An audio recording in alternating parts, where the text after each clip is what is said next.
രാവിലെ തള്ളിയിട്ട് കൊല്ലാൻ വേണ്ടി എന്താ ഫാൻ ഇറങ്ങില്ലടാ അതുകൊണ്ട് കറങ്ങി നോക്കിയല്ലേ. ഞാൻ വേറെ എന്തൊക്കെയോ വിചാരിച്ചു. എന്താന്ന് വിചാരിച്ചു? ഒന്നുമില്ല, അച്ഛൻ താഴെ ഇറങ്ങ്. ഇറങ്ങി എന്ത്? അച്ഛാ, ആ അമ്മയാണെങ്കിൽ എന്നെ തലക്കിട്ട് അടിച്ച്. എന്തിന്? ഇവൻ വല്ലതും കൈയിട്ട് വാരി കാണും. പിന്നെ കൈയിട്ട് വാരാൻ എന്തെങ്കിലും ഉണ്ടായിട്ട് വേണ്ട കൈയിട്ട് വാരാൻ. ഇപ്പൊ മണി എത്ര അയച്ചാ? ഇന്ന് ഞായറാഴ്ചയും കൂടെയാണ്. എന്താ പ്രശ്നം? എന്താ പറയടാ ഇവിടെ. അച്ഛാ, ഞാൻ ഇടയ്ക്ക് വിശക്കുന്നതെന്ന് പറഞ്ഞ് അമ്മയുടെ പോയി പറഞ്ഞു. അമ്മ അടുക്കളയിലായിരുന്നു. ഞാൻ വിശക്കുന്നത് പോയി പറഞ്ഞതും അമ്മ പുലി ചീറ്റതുള്ള ചീറ്റലി. അതൊന്ന് അവള് ലേറ്റായിട്ടല്ലേ എണീറ്റ്, അതുകൊണ്ടായിരിക്കും. അതെന്റെ കുഴപ്പമാണോ?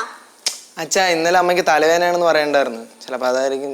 വയ്യെങ്കി അത് പറയണം. അതിനെന്തോ എന്റെ തലയിട്ട് അടിച്ചത്? അച്ഛാ, അച്ഛൻ പലപ്പോഴും പറയാറില്ലേ എന്നെ ആരെയും പുറം തലക്കിട്ട് അടിക്കില്ലെന്ന്. അമ്മ എന്റെ പുറം തലക്കിട്ട് അടിച്ച്. നിന്റെ പുറം തലയിട്ട് അടിച്ചാ? അച്ഛാ, രാവിലെ തന്നെ വെറുതെ വഴക്കുണ്ടാക്കണ്ട. അല്ലെങ്കിൽ ഇവന് വല്ലപ്പോഴും പുറം തലക്കിട്ട് കൊടുക്കണം, നല്ലതാ. ഞാനെല്ലാം പറഞ്ഞ കൂടി പോയി. ചേട്ടൻ ചേട്ടൻ റൂമിലോട്ട് പോ. അതാണ് ചേട്ടൻ ആരോഗ്യത്തിന് നല്ലത്. അച്ഛാ വാ. നീ വേറെ പ്രശ്നമൊന്നും ഉണ്ടാക്കില്ലല്ലേ? ഇല്ല. ധൈര്യമായിട്ട് പോവല്ലേ? അച്ഛന്റെ കേസ് അങ്ങനത്തെ പ്രശ്നമൊന്നും അല്ലെന്ന് അച്ഛനെ അറിയാലോ. അയ്യോ, ഞാൻ പോണേ. അല്ലെങ്കിൽ ഇവിടെ ആരും ക്ഷണിച്ചില്ല. പോ അച്ഛാ വാ. നീ ആഹാരം ചോദിച്ചപ്പോ നിന്റെ അമ്മ തലയിട്ട് അടിച്ചു. നീ വേറൊന്നും പറഞ്ഞില്ലല്ലേ? ഇല്ല. ഉറപ്പ്? വാടാ, ശരിയായി കൊടുക്കാം.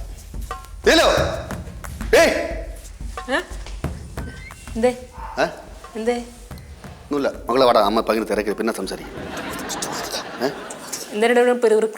നീ എന്ത് കയ്യിൽ പിച്ചാത്ത? ഇത് ഞാൻ പച്ചക്കറി അരിഞ്ഞോണ്ടിരിക്കുകയായിരുന്നു. എങ്കിൽ പോയാലും നമുക്ക് പിന്നെ സംസാരിക്കാം. അതെ, അല്ല, ഞാൻ പല പ്രാവശ്യം പറഞ്ഞിട്ടുണ്ട്, ഈ പിള്ളേരെ തലയിട്ട് അടിക്കരുത്. അവസാനം തലയ്ക്ക് വെളിവില്ല, അതിൻ്റെ അടി ശ്രീകുട്ടനെ പോലെ ആയിപ്പോ. അഥവാ നിനക്ക് അടിക്കണമെന്നുണ്ടെങ്കിൽ ഒരു കമ്പെടുത്ത് അരയ്ക്ക് താഴെ പ്ലാറ്റ് രണ്ടെണ്ണം കൊടുത്തോ. ഇവരുണ്ടല്ല, കമ്പുണ്ടല്ല അടിക്കണ്ട, ഓലക്കൊണ്ടാണ് അടിക്കാൻ. എന്തിനേ കൊച്ചിന്റെ മുഖത്തൊക്കെ ഇങ്ങനെയൊക്കെയാണ് സംസാരിക്കണേ? അവൻ ആഹാരം ചോദിച്ചല്ലേ ഉള്ളൂ. എന്റെ ബാലു ആഹാരം ചോദിച്ചുള്ളൂ മാത്രമേ കുഴപ്പമില്ല.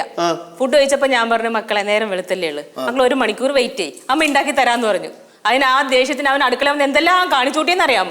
ആ സ്ലാബിന്റെ പുറത്തിരുന്ന ഗ്ലാസ്സെല്ലാം തട്ടി താഴെ ഇട്ടേക്കണ്. എന്നിട്ട് പറയാ, അമ്മേ അറിയാതെ പറ്റിയാന്ന്. അതിനാ കൊടുത്ത അവന് ഞാൻ. ഇവന് വിശന്നതിനെ പിന്നെ അക്രമമല്ല അച്ഛാ. ഒരു ദിവസം 5 നേരം ഫുഡ് അടി, പിന്നെ അല്ലറ ചില്ലറ കിടിപിടിയും കഴിക്കും. ആച്ചാ കടികടി. പിന്നെ ഇവന്റെ ആഹാരം വെട്ടി കുറച്ചിടല, പകുതി അഹങ്കാരവും മാറിക്കിട്ടും.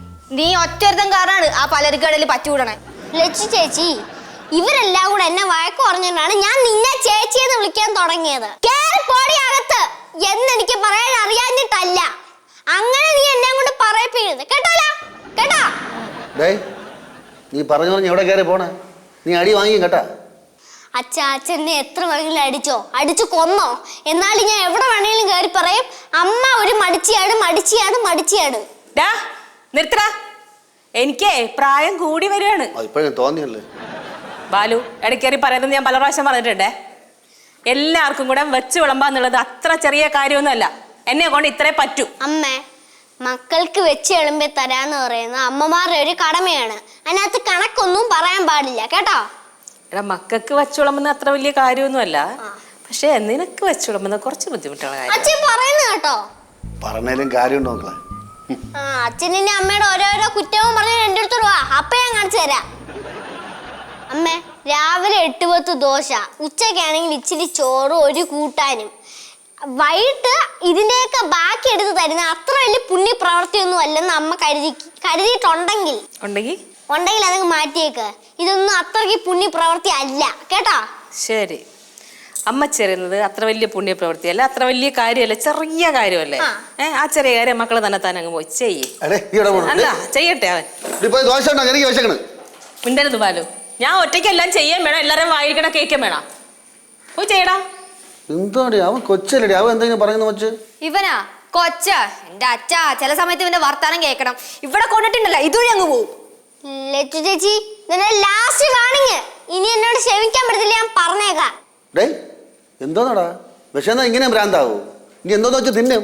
അവള് ദോശ അച്ഛാ പേടിപ്പിക്കല്ലേ. അച്ഛൻ പറഞ്ഞ ഞങ്ങൾ അത്ര മൊണ്ണകളൊന്നും അല്ല.